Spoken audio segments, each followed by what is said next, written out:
Carta de Paulo a Éfeso, capítulo 1, nós vamos ler o versículo de número 4. Quem encontrar, dá sinal de vida. Amém? Quem não encontrou, diga: eu vou achar. Vamos esperar todos encontrarem aí. Amém? Glória a Deus. Diz assim o versículo de número 4. Todos acharam, né? Apenas o versículo 4. Diz assim: Ele me elegeu nele. Em quem? Nele.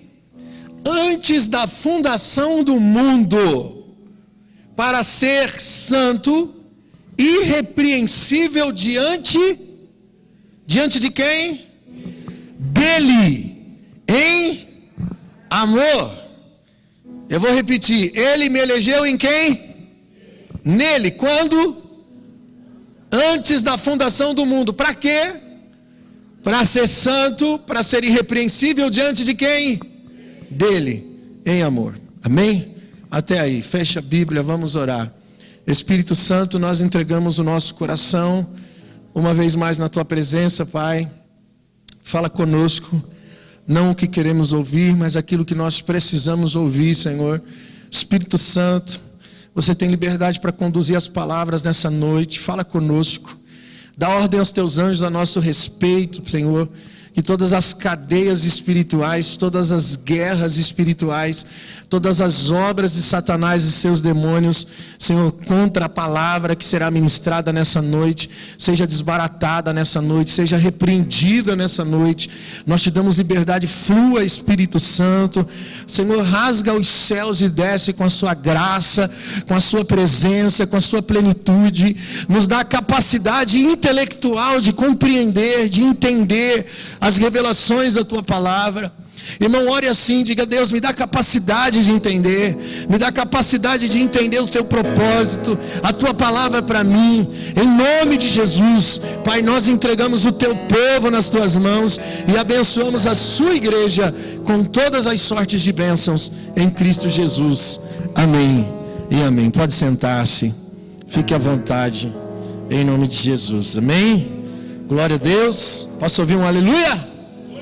As crianças já foram para a escolinha, amém? Quem já foi no banheiro já foi, né, irmão?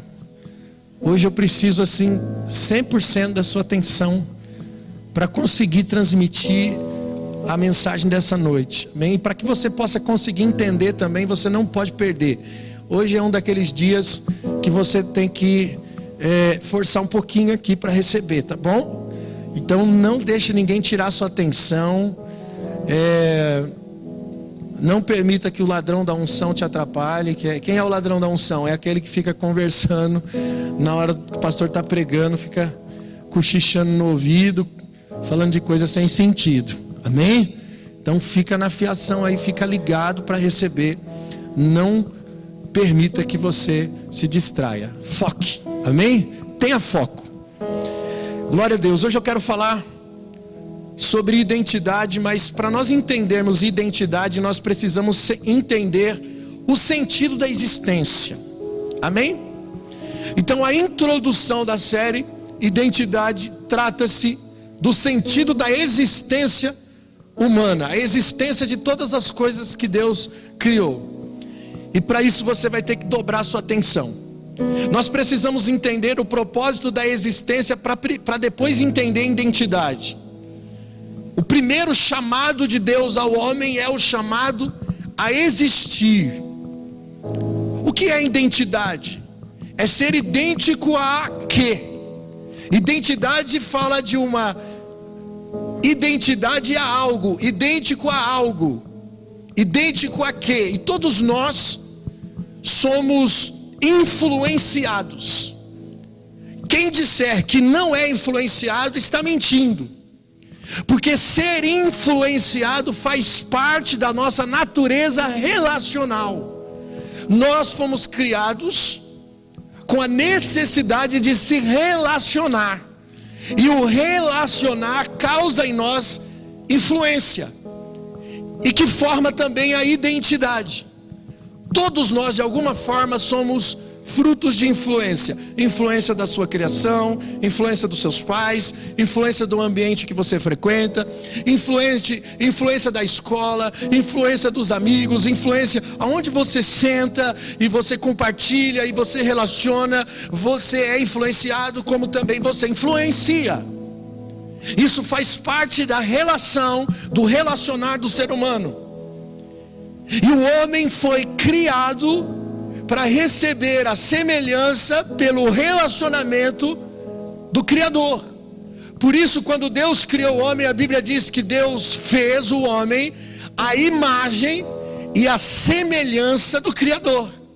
Ele fez o homem à imagem e à semelhança de Deus, porque o homem se relacionava com Deus, e quando ele se relacionava com Deus, ele tinha uma identidade, e essa identidade fazia com que ele se tornasse a semelhança do Criador. Então, o primeiro chamado de Deus ao homem é o chamado à existência. Por isso que todo tipo de pensamento que nós temos revela o tipo de pessoa que nós somos. O tipo de influência que recebemos revela o tipo de existência ou não existência que nós temos.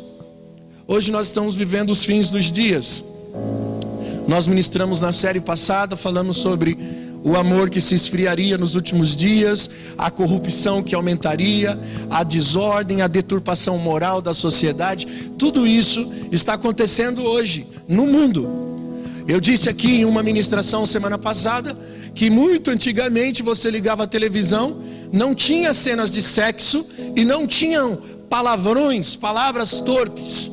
Hoje você liga a televisão, meio-dia, você vê cenas impróprias para crianças. Você ouve palavrões o tempo todo na televisão, porque há uma influência contaminosa que tomou conta da cultura da sociedade. E isso faz com que o ser humano a cada dia se torne pior do que ele era antes. Antigamente, a gente ia para o vizinho com um copo com a xícara para pedir açúcar emprestado. Ô vizinho, dá um pouquinho de açúcar aí. Hoje você nem conhece o vizinho. Mora 10 anos naquele mesmo quarteirão, nem conversa com o vizinho. Por quê? Porque não existe mais esse relacionar livre. Não existe mais esse relacionar puro. Se você cumprimenta alguém na rua hoje que você não conhece, é capaz de você tomar uma intimada e dizer: o que foi? Que você está olhando para mim aí? Oi, por quê? Te conheço.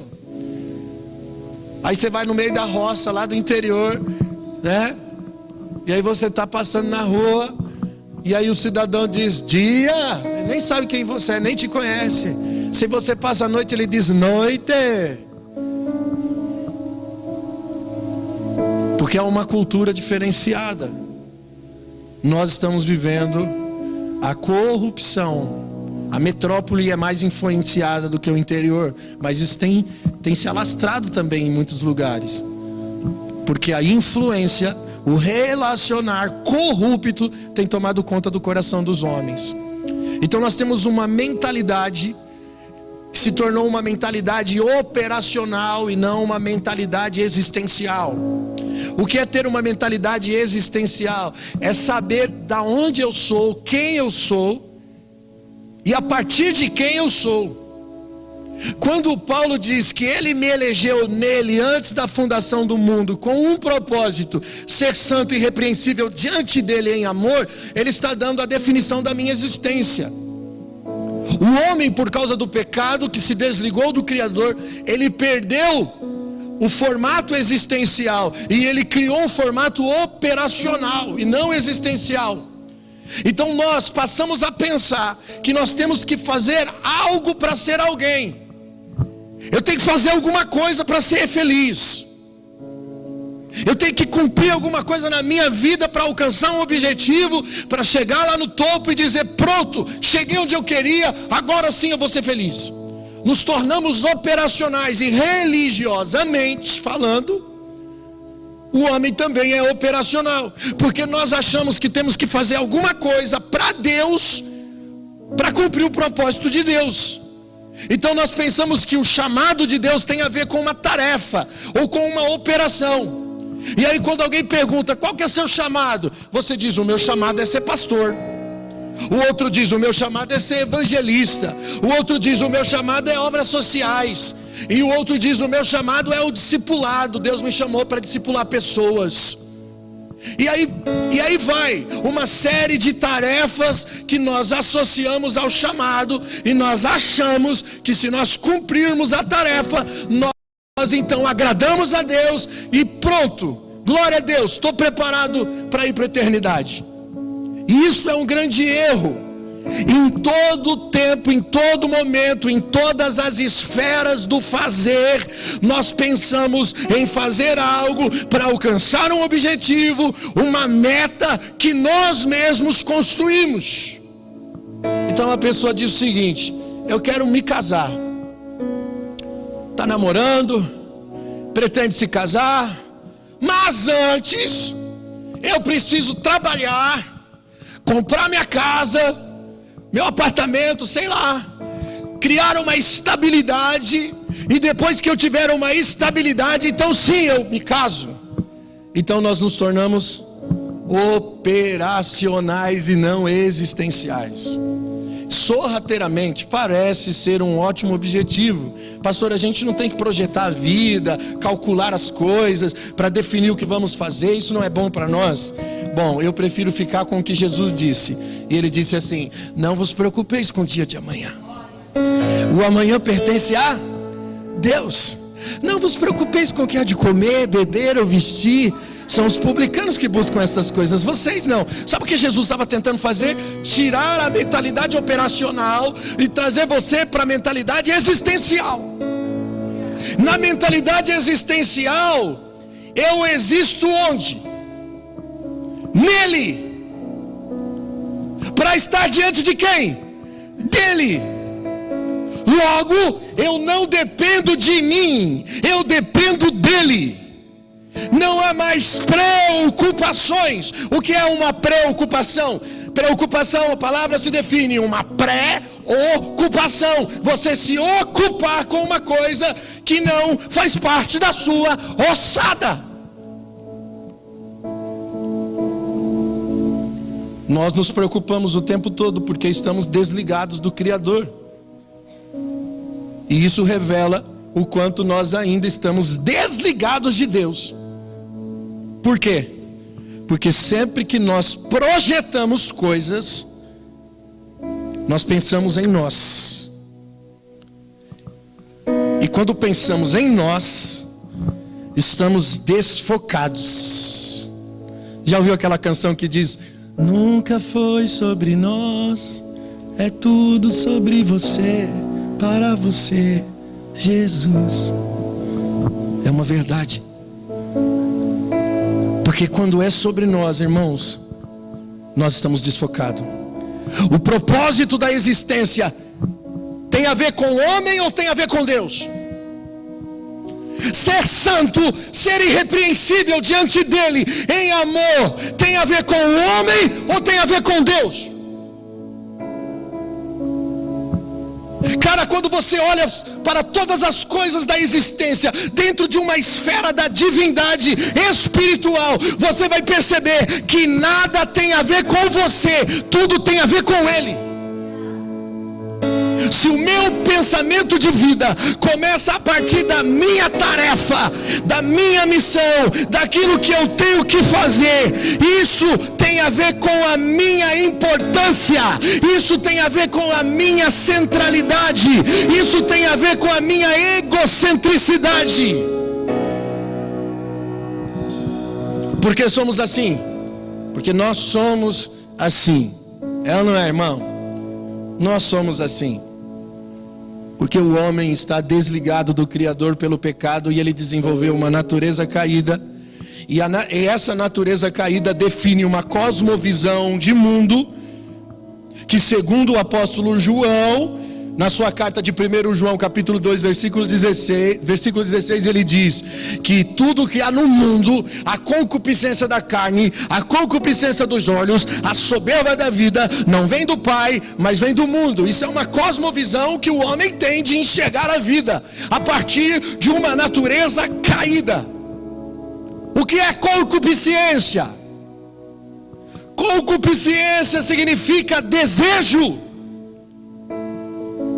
Então, o homem é regido por uma natureza de desejo. Desejo da carne são os prazeres, os instintos carnais. A cobiça dos olhos é a riqueza, a ostentação de bens, a soberba da vida. Quando você tem amor próprio, quando você vive uma individualidade, você se coloca acima do outro, você é mais importante que o outro. Isso leva você a uma soberba da vida. E se você perceber, essa é exatamente a definição da vida humana. O homem se define nisto. Por isso que primeiro nós precisamos nos esvaziar de tudo que é desejo para conseguir entender o propósito da existência. Presta atenção. Todo desejo que temos tem a ver com essas três formas de ver a vida. Essas três esferas da natureza caída. O que sacia minha carne, o que me dá conforto e estabilidade, e o que me faz ser mais importante. Perceba que tudo que você vai fazer tem a ver com uma dessas coisas: prazer carnal, conforto, riqueza, estabilidade, ou para que você se torne mais importante. E constantemente essas coisas são confundidas com obras ministeriais, como se nós estivéssemos fazendo para Deus, mas no fundo estamos fazendo para nossa centralidade. Vamos tentar enxergar as motivações? Se eu faço para ser mais importante e reconhecido, tem a ver com o quê? Com a soberba da vida. Se eu faço pelo dinheiro, pelo retorno financeiro, pelo prestígio, tem a ver com o quê? Com ostentação de bens. Mesmo que eu esteja fazendo a obra de Deus, mesmo que eu esteja aqui pregando para vocês o Evangelho, se eu estou pregando o Evangelho para vocês por dinheiro, porque digamos que a igreja se tornou um grande negócio para mim, e por ser o pastor da igreja eu recebo um big mestre salário, e eu estou aqui para manter a empresa funcionando. Isso tem a ver com o quê? Ostentação de bens. Se eu faço para ser mais importante, reconhecido, famoso, aplaudido, tem a ver com a soberba da vida. Eu posso estar fazendo a coisa certa com a motivação errada e estar debaixo de uma natureza caída e pecaminosa. O mundo continua regendo a minha vida. O que rege o mundo são as três barras da concupiscência: carne, desejo de bens, e o orgulho, soberba. Nós precisamos nos esvaziar disso. A concupiscência, o desejo, tem um único objetivo na natureza caída: me autoafirmar. Por que que eu estou constantemente me autoafirmando? Por quê? Porque é a busca pela identidade perdida. O homem perdeu a identidade, ele não tem mais a identidade do Criador. Ele foi criado à imagem e semelhança, mas quando o pecado entra, ele é desligado e ele perde essa identificação. E quando você não tem identidade, você fica tentando ter.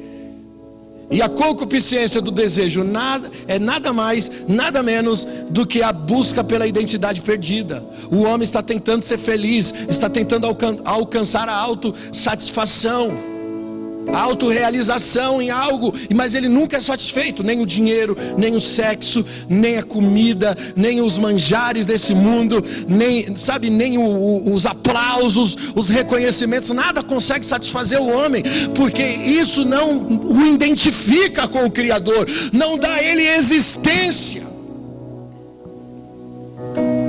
E sem identidade, você não tem existência. Vamos entender. Ele me elegeu onde? Onde? Quando? Ele me elegeu nele antes da fundação do mundo. Para qual finalidade? Ser santo. Não só santo, mas irrepreensível. Diante de quem? Dele. Está aqui. Esse é o único propósito da existência. É aqui que eu cumpro o propósito de Deus na minha vida. Não é fazendo coisas. Não é sendo pastor. Porque ser pastor e não estar nele, e não cumprir a finalidade de ser santo e irrepreensível diante dele, não é nada. Eu estou desligado. A existência está nele. Nós, homens caídos, temos uma visão de existência em coisas criadas. Então nós lemos lá: criou Deus os céus e a terra, ponto. Agora existe uma existência a partir de coisas criadas. Por isso nós só enxergamos significados em coisas criadas. Por isso nós queremos fazer coisas para encontrar o sentido, para encontrar o significado das coisas. Então vamos tentar entender isso. Pastor, você está dizendo então que as coisas existem antes de se materializarem? Sim. Pensa comigo. Quando Deus criou o homem, primeiro ele fez um boneco de barro. Mas não existia vida, só existia um boneco de barro. Não era? Quando ele sopra o fôlego de vida no boneco, o boneco ganha vida. Sim ou não? Então uma pergunta para você pensar: a existência está no barro ou a existência está no fôlego de Deus? Então eu existo a partir do barro ou eu existo em Deus antes da fundação do mundo? A minha existência tem que ser a minha identidade, não coisas. Por isso Deus fez o homem à sua imagem e semelhança. Sabe o que me chama a atenção nos evangelhos, cara? Cada evangelho foi escrito por um dos apóstolos: Mateus, Marcos, Lucas, João, os 4 evangelhos. E cada um trata de forma diferente os mesmos aspectos, e eles tiveram revelações diferentes. Mateus, por exemplo, conseguiu ir até Abraão e contar de Abraão. Lucas conseguiu ir até Adão e contar a partir de Adão. Mas o apóstolo João, que é o cara das revelações, ele conseguiu ir antes da fundação do mundo. Cara, João foi antes de Moisés. Porque Moisés, que escreveu Gênesis, ele viu e criou Deus os céus e a terra. Ele começou a partir da criação. O apóstolo João não. João vai antes, um pouco antes de Moisés. Porque João é o cara das revelações. A Bíblia diz que ele vê o alfa e ele vê o ômega. Ele vê o princípio, ele vê o fim. E em João 1, ele vê uma relação de amor antes da criação. Ele vê uma relação eterna de amor com o Pai, o Filho e o Espírito. Por isso que João 1 diz: no princípio era o Verbo, e o Verbo estava com Deus, e o Verbo era Deus.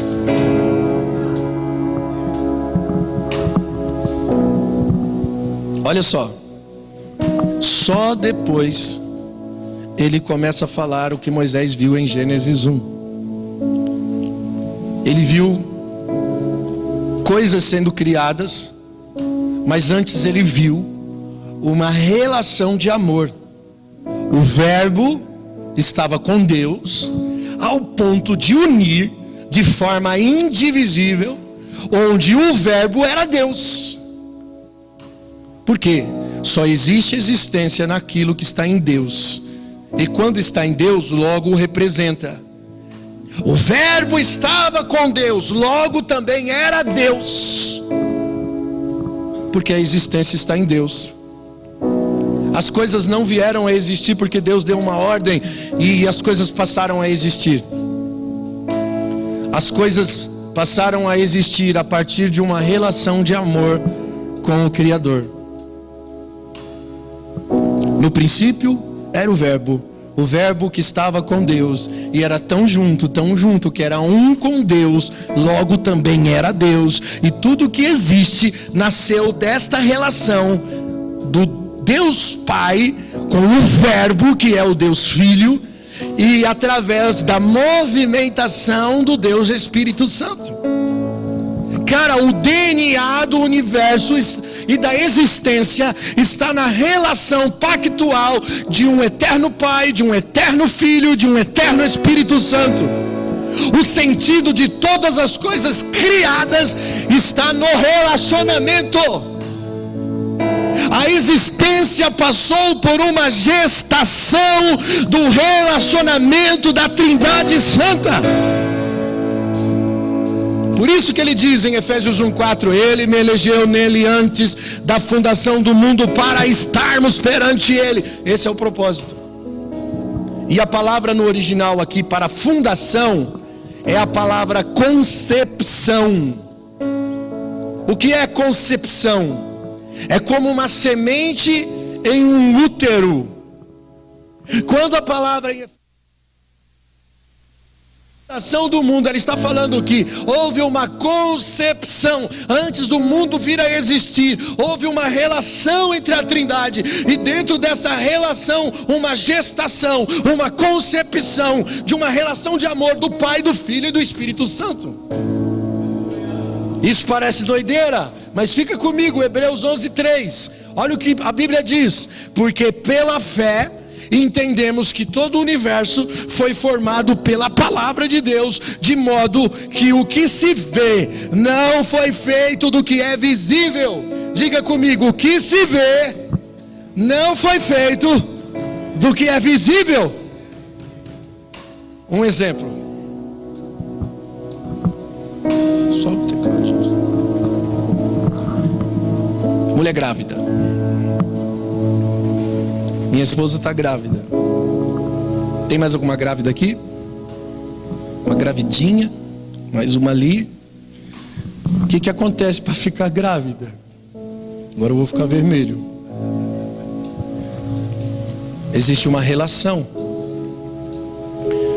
E aí a mulher tem um atraso menstrual. E aí o que ela faz? Ela vai na farmácia e compra o teste. Né? E dá positivo. O que aconteceu? Ela concebeu. Houve uma concepção. Houve uma concepção. Agora nós podemos ver a vida que está no útero depois da concepção. Podemos ver.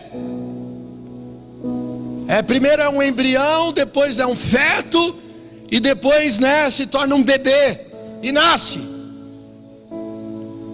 Um embrião é uma vida, porque houve uma concepção.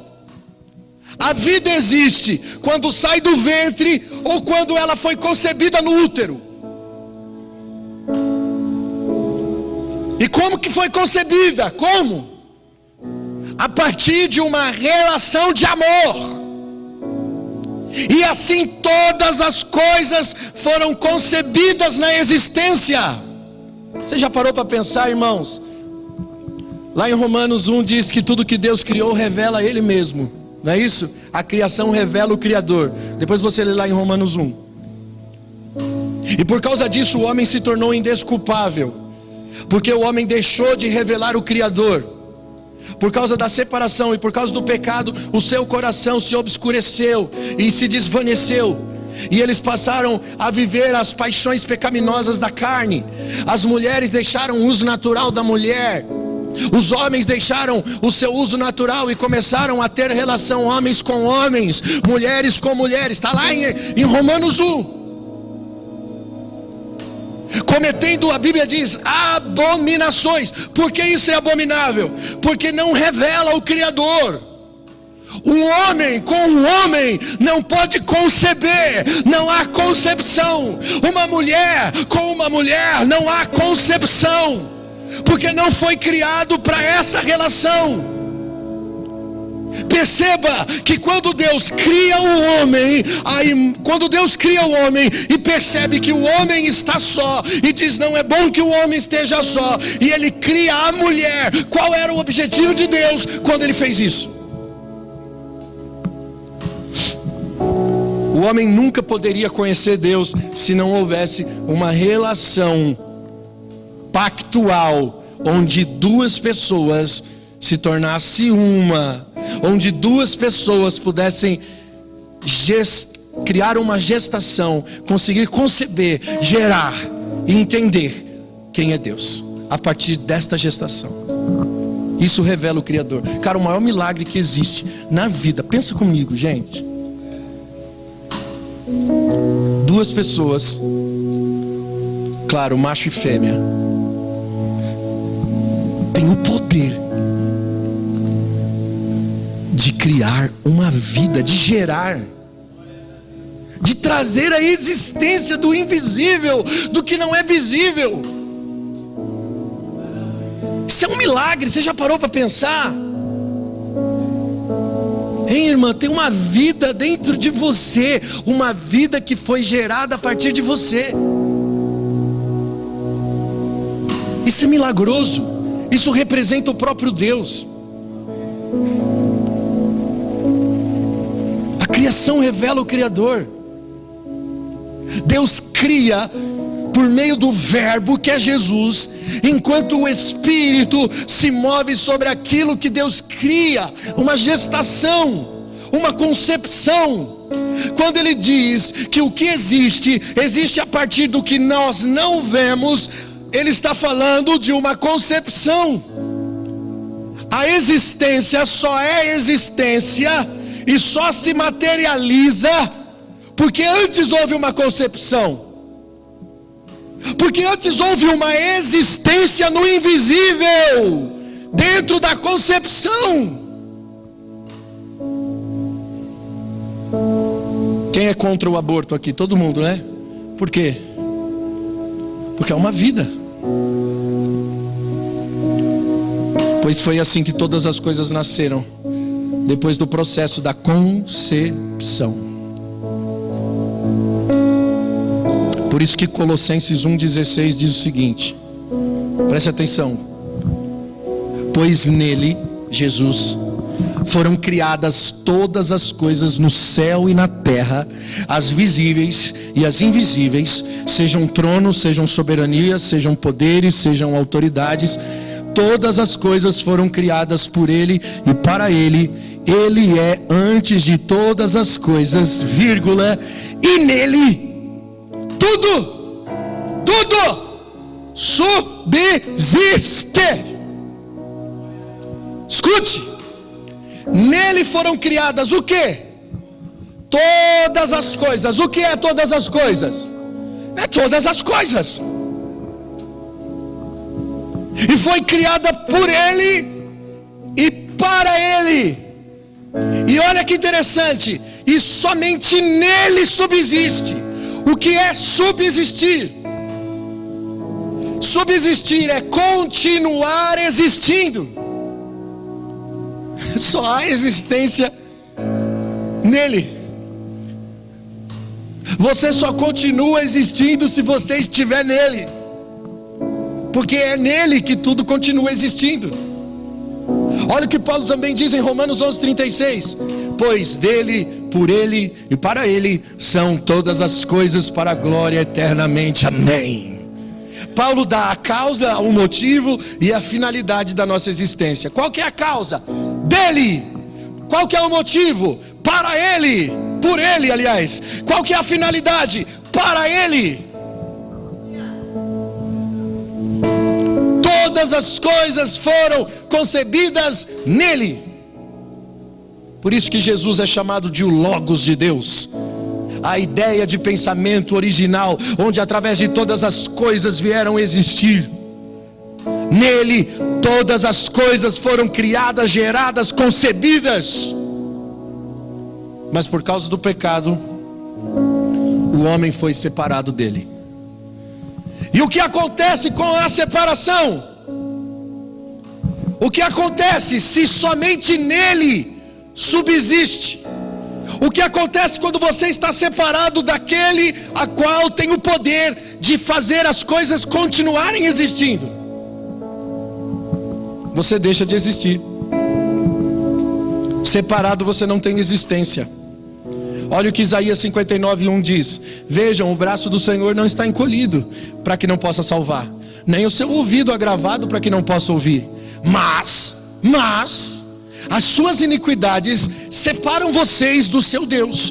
Os seus pecados escondem o rosto do seu Deus de vocês, e ele não os ouvirá. Olha o que o pecado provoca. O pecado separa o homem do Criador. Deus não olha mais para nós. Deus não nos ouve mais. Por quê? Porque não há mais relacionamento.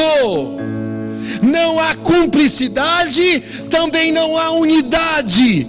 O pecado, ele é a quebra dessa relação. E o que sobra? O que sobra se as coisas só existem nele? Morte. Qual que é o salário do pecado? É a morte. Por quê? Porque nada existe separado de Deus.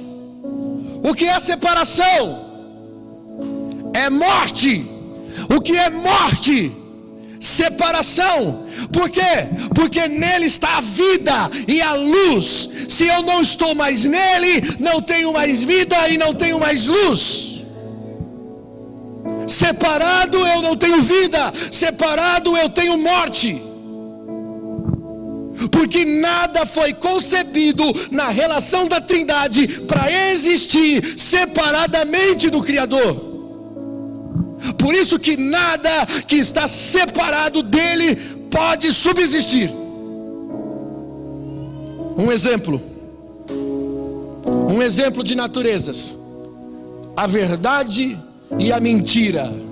Quem é a personificação da verdade nas Escrituras? Quem? Jesus, ele é chamado de a verdade de Deus. Ele é o caminho, a verdade e a vida. Jesus é a verdade. Quem é a personificação da mentira nas Escrituras? O diabo é chamado de o pai da mentira. O que é verdade? Tudo que se relaciona e que é real. O que é mentira?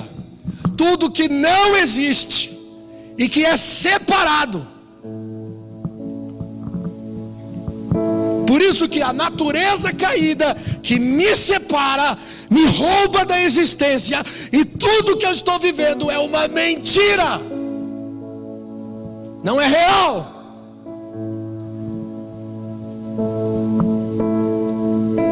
Olha a tradução de Ezequiel 37. Você conhece a profecia de Ezequiel 37 do Vale de Ossos Secos? Aquela profecia que diz sobre os ossos se juntando, cada osso ao seu osso. Então profetiza carne, nervo, pele, mas era um exército de ossos. Olha a tradução da profecia. Ezequiel 37:11. O Senhor diz assim: então ele disse: filho do homem, esses ossos são a nação de Israel. Eles dizem: nossos ossos secaram, a nossa esperança se foi, nós fomos exterminados. Por isso profetiza e diga-lhes, diz o soberano, o meu povo, eu abrirei os vossos túmulos e farei vocês sair deles, e voltarei a trazer a casa de Israel. E quando eu abrir os seus túmulos e vos fizer sair, vocês, meu povo, saberão que eu sou o Senhor. Agora a minha pergunta: essa palavra foi referência a uma nação que existia, materializado, mas na subsistência, para Deus, era um vale de ossos secos. Isso é uma profecia da graça restauradora que se cumpre em Jesus. Perceba que você espiritualmente pode estar morto. E se você está espiritualmente morto, você não existe. Você não existe. Olha o que diz 2 Coríntios 5,17. O apóstolo Paulo diz assim: porém, se alguém está em Cristo, uma nova criatura é. As coisas antigas se passaram, eis que surgiram coisas novas. Por isso, tudo isso provém de Deus, que nos reconciliou consigo mesmo por meio de Cristo, nos deu um ministério da reconciliação. Ou seja, Deus, através de Cristo, estava reconciliando consigo o mundo, não lançando em conta os pecados dos homens, mas nos confiou a mensagem da reconciliação. Que reconciliação? Olha o que Paulo está dizendo, que Deus, através de Jesus, estava reconciliando o mundo de novo. Qual que é o plano original? Todas as coisas foram criadas aonde? Nele. Então essa reconciliação fala do quê? De tornarmos ao propósito existencial, voltarmos nele, voltarmos lá em Efésios 1:4, antes da fundação do mundo, onde existíamos nele. Essa reconciliação. E ele nos confiou uma única mensagem, essa mensagem, a da reconciliação. Não é mensagem de prosperidade financeira, de bem-estar pessoal, de automotivação, para você se sentir melhor. Não, nada disso. A única mensagem do Evangelho é aquela que reconcilia o homem. Por isso que a mensagem que tem peso no Evangelho é a mensagem da cruz. É a mensagem que traz o homem de volta a Deus. Que traz o homem de volta a Deus. Essa é a mensagem original do Evangelho de Jesus. A cruz foi o preço do resgate, para que de novo voltássemos nele, voltássemos à existência. Nós ministramos aqui o mês passado, falamos bastante sobre Coríntios 13, sobre o amor. Em Coríntios 13, Paulo descreve a pessoa do amor, ele está falando de Deus, o que é o amor. E aí quando eu olho em 1 João 4,8, João diz assim: quem não ama, não conhece a Deus. Por quê? Porque Deus é amor. Então olha o que Paulo diz no versículo de número 2 de Coríntios 13: ainda que eu tivesse o dom de profecia, ainda que eu conhecesse todos os mistérios e a ciência, ainda que eu tivesse a fé de maneira que transportasse os montes, ainda que eu fosse bom de operação, ainda que eu fosse bom de tarefa, ainda que eu faça e aconteça coisas miraculosas e poderosas, se eu não tivesse amor, vírgula, nada seria. Nada seria. Cutuca o irmão do seu lado, diga para ele: nada seria. E o que seria? Nada. Nada. Não é real. Nada não tem existência. Porque a existência está na relação de amor com o amor que é Deus. Então, separado de Deus, que é o amor, eu não tenho amor. Então, nada sou.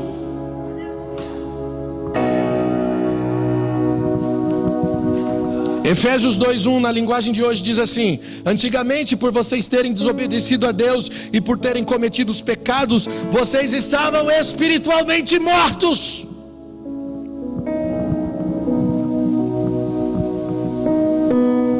E espiritualmente morto, você só tem uma fração de tempo. E isso não é existência. Porque tudo que dura só um tempo não é real. Tudo que dura só um tempo está baseado na mentira, não na realidade. E o que está baseado na mentira está destinado à insignificância. Por quê? Porque está separado. E porque quando está separado não pode ter existência fora da relação pactual. Você sabia que o tempo foi estabelecido só depois da queda do homem? Não existia o Cromos, existia o Kairos. Quando o homem pecou, Deus criou o tempo, Deus criou o Cromos. E a partir disso, a partir dessa palavra que Deus disse: certamente morrerás. A partir disso foi estabelecido o tempo. E o homem passou a morrer gradativamente dentro desse tempo. O envelhecimento é sinal de que nós estamos morrendo. Ou seja, Sem eternidade nós não existimos.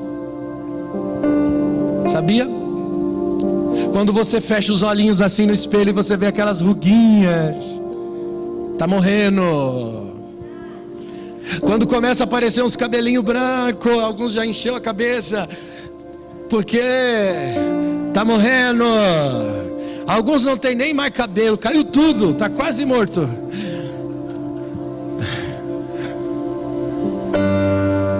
O envelhecimento é um sinal de que você está morrendo.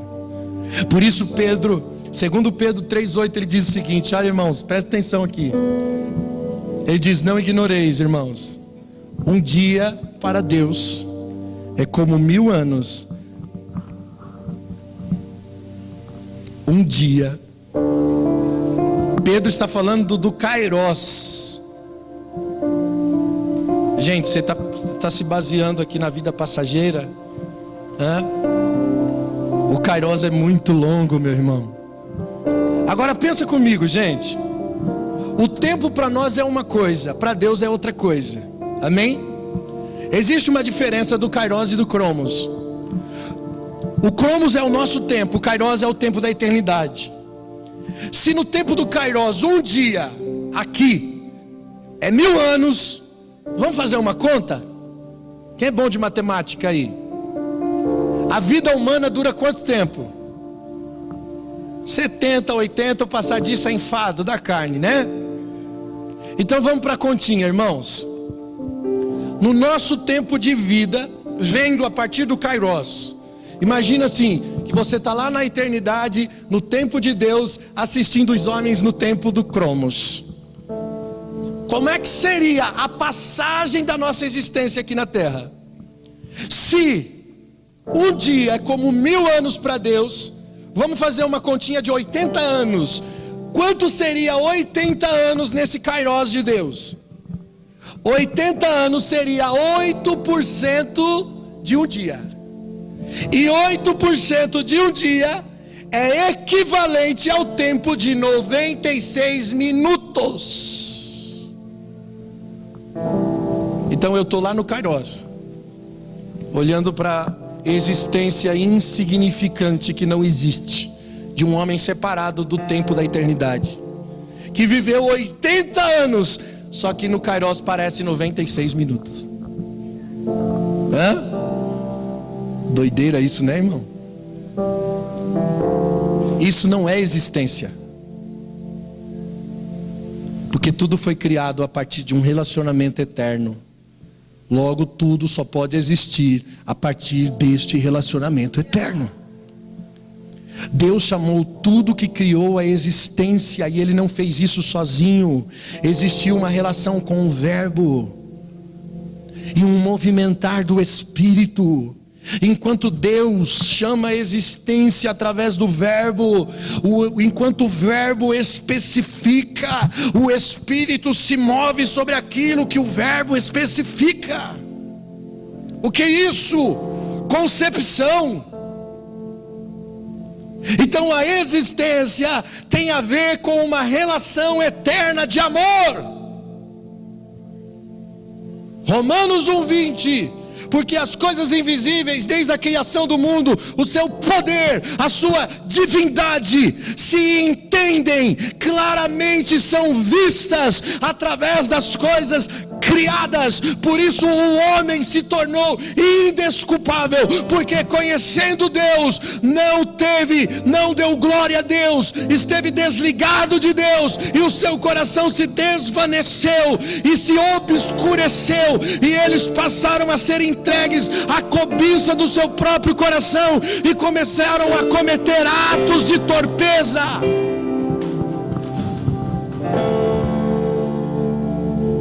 Tudo que Deus criou está dentro da relação, de modo que revela a Ele mesmo. Se não está mais em Deus, não revela a Deus. Você entende isso? Se você não estiver em Deus, você não revela a Deus. Você vai viver separadamente. E se durar 80 anos, vai durar 96 minutos do Kairos. E eu te garanto que quando você passar pelos 80 anos, você vai olhar para trás e vai dizer: ai, como a vida passa rápido.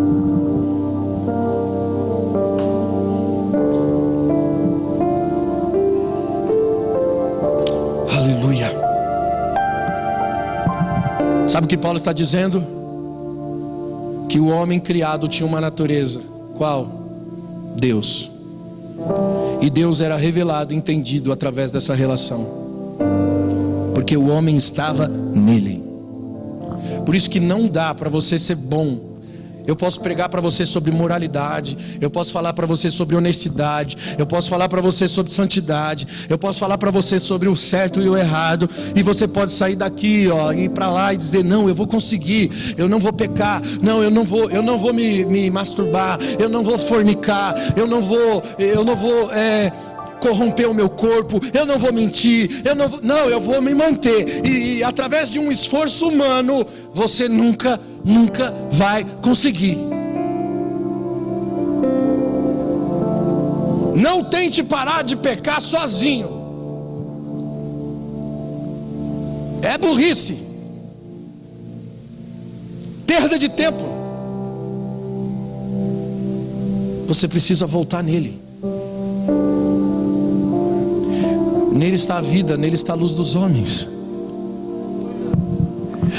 Quando você entra numa concepção com o verbo, quando você se relaciona novamente com a Trindade, a Bíblia diz que ele nos dá o Espírito Santo, que convence do pecado, da justiça e do juízo, que nos capacita, porque não somos capazes por nós mesmos. Aleluia! Mas isso só acontece com uma relação de amor entre você e o verbo. Quem é o verbo? Quem é o verbo? Jesus.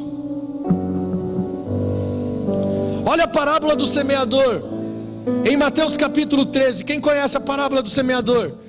Que ele fala de uma semente no caminho, uma semente no pedregais, uma semente no meio dos espinhos e uma semente em terra boa.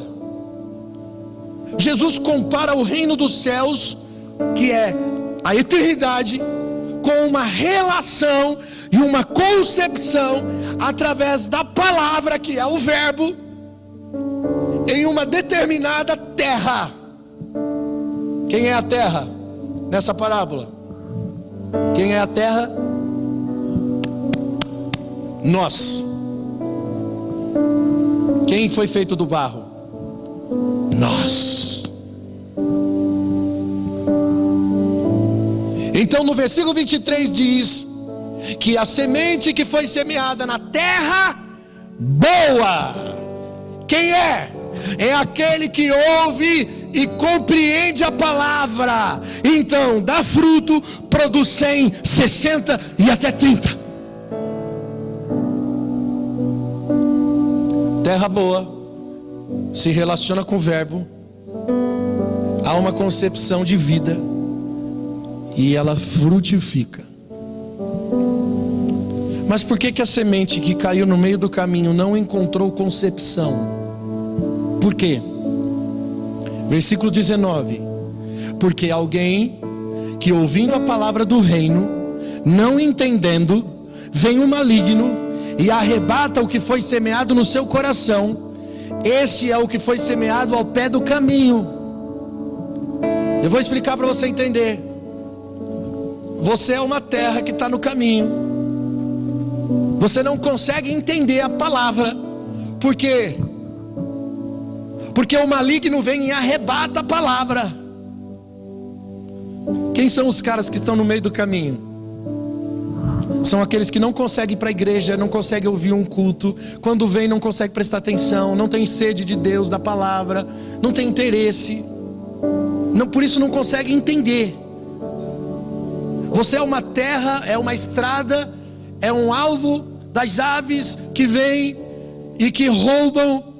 O maligno vem e roubam a ideia de que você poderia conhecê-lo através de uma relação com o verbo, que é a palavra. Então vem o maligno, rouba a semente, e você não consegue encontrar concepção através da relação com o verbo. E a semente que está nos pedregais, por que ela também não encontrou concepção? Versículo 20: é o que ouve a palavra, logo recebe com alegria, mas não tem raiz em si mesmo, e tem pouca duração, porque quando chega a angústia, quando chega a perseguição por causa da palavra, logo se ofende. Olha só, vou explicar para você ouvir. Quem é pedregal aqui? É o cara que até se converte, ouve a palavra com alegria, diz: nossa, eu quero Jesus. Não, eu estou decidido a caminhar. Mas aí vem os problemas, as circunstâncias da vida. E ele é muito orgulhoso, é muito eu no lance. E a pessoa se ofende, diz: por que Deus me abandonou? Por que Deus permitiu esse problema na minha vida? Ele se ofende com a perseguição, ele se ofende com a angústia. Não tem raiz em si mesmo para concepção. Cara, isso é igual a um casamento. Na hora que você vai casar, o juiz, o pastor diz assim: é na alegria, na tristeza, na saúde e na doença. Cara, é na dor, é no meio da pancadaria, do sofrimento. Você vai ter que suportar e aguentar. E aí tem muita gente que não consegue esse tipo de relação com Deus. E aí quando vem o problema, você afrouxa, você sai fora, você é um pedregal. Por isso não consegue se relacionar com o verbo. Está entendendo? E a semente que caiu no meio dos espinhos, por que não encontrou concepção com o verbo? Versículo 22. Foi semeado, o que foi semeado entre os espinhos é o que ouve a palavra, mas os cuidados desse mundo, a sedução das riquezas, sufocam a palavra e ela fica infrutífera. Preciso explicar? Que é o cara que ouve a palavra, recebe com alegria, mas ele gosta muito mais de dinheiro. E a sedução desse mundo é o mais importante. Tira você do centro, tira você do foco. Você percebe que as 3 barras da concupiscência estão nessa parábola? Orgulho, né? Porque quando você se ofende com a perseguição, é porque você é muito soberbo. E aí você, nem Deus é bom para você. Você diz: Deus não é bom para mim, então Deus não é bom para mim, estou fora, porque eu sou muito bom para Deus achar que não vai fazer nada por mim. Você é muito soberbo. Dinheiro, desejos carnais, são as barras da concupiscência. Você percebe que quando Jesus foi levado pelo Espírito Santo no deserto para ser tentado, o diabo tentou Jesus nas 3 barras da concupiscência humana. Quando ele diz assim para Jesus: transforma a pedra em pão, mata a sua fome. Jesus estava 40 dias e 40 noites em jejum. Pastor, para que serve o jejum? Para matar minha carne, para matar meu eu. Tem gente que pensa que jejum é para expulsar demônio. Não, mas está escrito lá, pastor, que tem certas castas de demônios que só saem com jejum e oração. Quando Jesus disse isso, ele estava dizendo: vocês estão muito carnais ainda, por isso os demônios não saem, por isso os demônios não se submetem à voz de comando de vocês, porque vocês são carnais. O jejum é para mim, é para matar minha carne. Por isso que quando você faz jejum de verdade, sabe aquele jejum, eu estou falando de jejum de verdade. Eu não estou falando de jejum de internet, jejum de Coca-Cola, jejum de... nada disso, aí não é nem jejum, irmão. Isso não é jejum. Jejum de rede social, isso é loucura. Isso não é jejum. Quando você para de comer, o que vai acontecer quando você para de comer? Primeiro você vai ter um choque com a carne. Quem fica nervosinho quando está com fome? Dá uma alterada nos humores aí, dá ou não dá? Aquela fome, você fica nervoso, não fica? Aí você diz assim: não, eu estou nervoso porque eu estou com fome. Então, você, quando você está com fome, é você de verdade. Não, mas não tenho culpa não, eu só estava com fome. Não, tem sim, porque quem você é revelado quando você está com fome.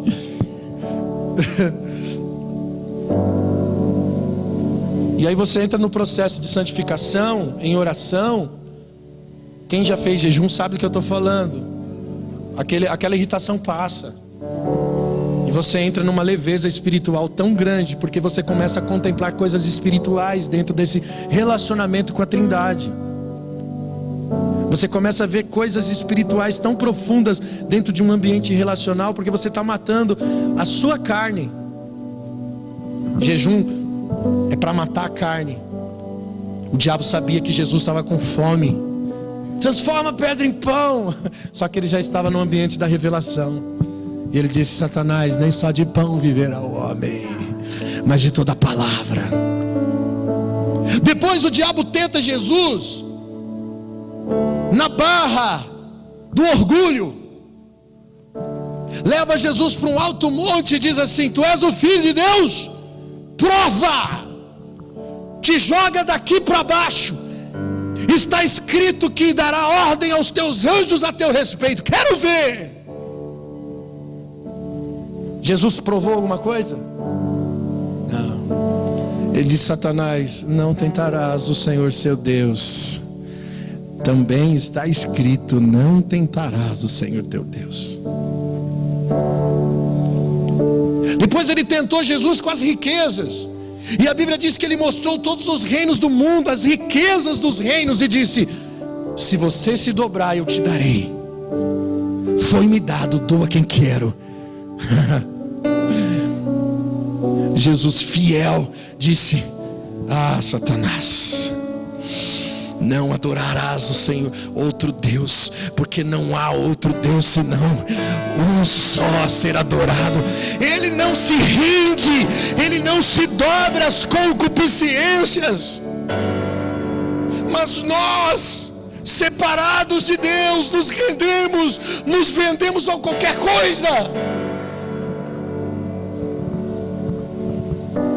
Irmãos, o verbo é a palavra, e só o verbo pode trazer à existência o que não existe.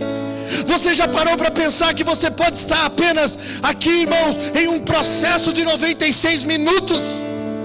Não é existência, é insignificância.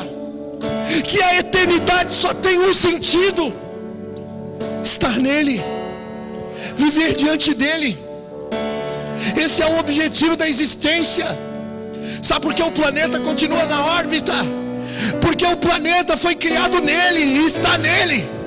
Por isso que o sol nunca atrasa no amanhã, ele sempre está lá. Não existe atraso no relógio de Deus. Você não acorda pela manhã às 6 e diz: o sol está atrasado, ele não apareceu. Deus não erra, porque tudo que está nele é perfeito, e tem um ajustamento perfeito, porque funciona nele, funciona a partir dele. O cosmo, o ar, a atmosfera, a luz, o sol, o frio, o calor, a noite, o dia, tudo isso funciona porque está nele, está nele, está nele. Enquanto está nele há existência, mas o homem não. O homem desligado do Criador, ele perde o senso de existência.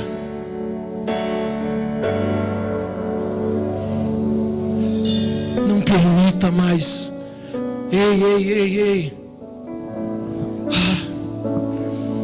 Você ainda tem alguns minutos do Kairos de Deus para vir para a presença dele e se reconciliar. A cruz é a reconciliação. Hoje é ceia. Isso aqui é reconciliação. A ceia é a celebração de aliança. Você pode nessa noite se reconciliar e celebrar uma aliança pactual que te traz para a existência, que te traz de volta para a realidade. Escute, você pode estar vivendo uma mentira, porque não é real e não tem existência, não continuará existindo. Não vale a pena. Por isso que Salomão, quando escreveu o Eclesiastes, ele diz: de vaidade e vaidade, tudo é vaidade, porque nada é sustentável, nada dá prazer. Termina, acaba, é vaidade.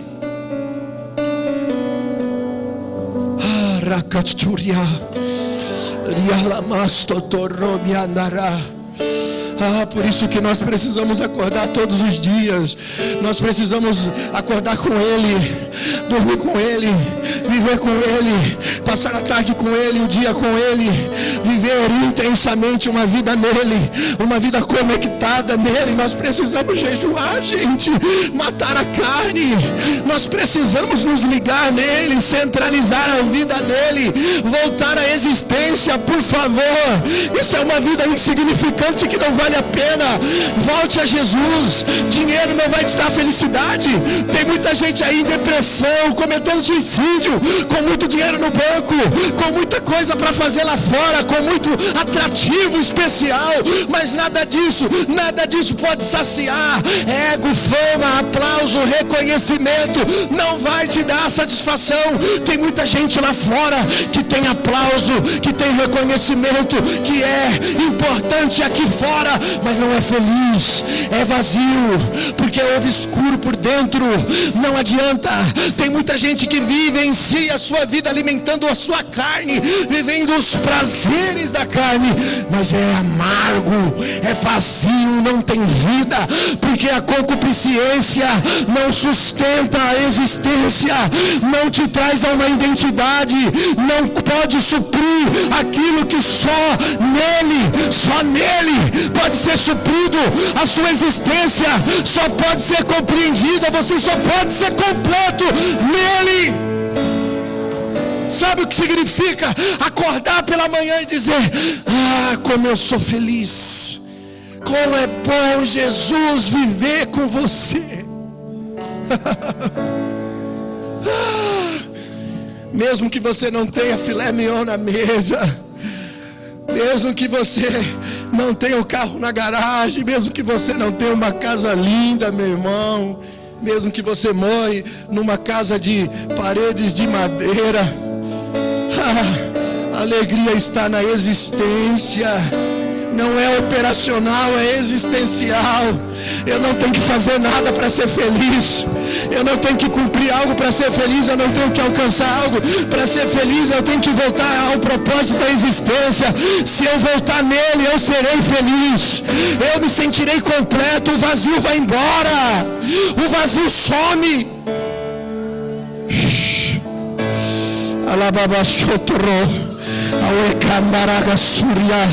Eu estou sentindo o amor de Jesus nessa noite, tão profundo, Ele está te chamando.